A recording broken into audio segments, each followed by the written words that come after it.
Hello guys, welcome back sa aking channel. Kamusta na kayo? Matagal akong hindi nakapag-update. 8 buwan din akong hindi nakapag-update sa inyo.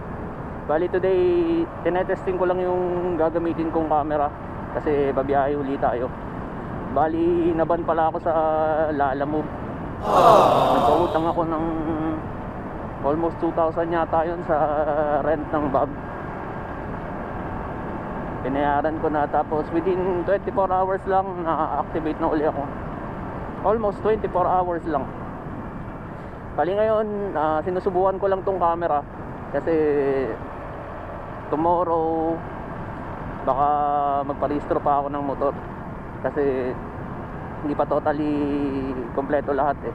Wala pa rin yung gear ko. Habang bakasyon, biyahe muna. Kamusta na kayo? Bali, salamat pala dun sa sumuporta sa page ko, no. Nag-rename na rin kasi ako ng page, tapos magpapagawa ako ng bagong sticker. Pati camera, nag-upgrade ako. Kasi nga pangit yung dati kong camera, yung SJ4000. Masyadong malikot yung kuha niya, tapos malabo yung boses ko. Ngayon, tinetesting ko kung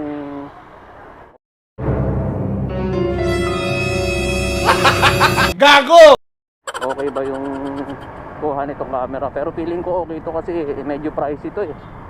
Tsaka mag-upgrade ulit tayo kung sakali sa susunod, pero wag na muna. Sa ngayon, okay pa to. Okay na yung sa helmet lang muna.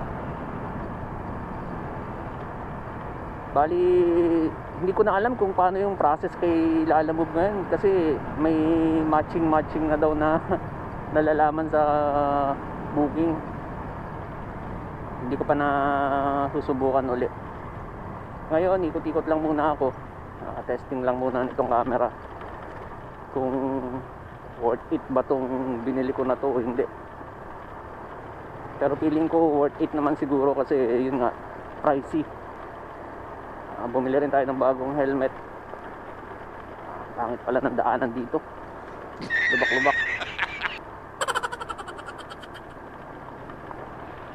Yung bag ko hindi ko pa nalalaban. Lalaban ko pa. Tsaka na tayo maglaba pagka-registrado na yung motor. Ngayon dito lang ako sa amin kasi hindi ako pwede lumayo ng malayo dahil hindi nga rehistrado tong motor. Dito wala naman kasing nanguhuli. So ikot-ikot lang muna tayo. I-tour ko lang.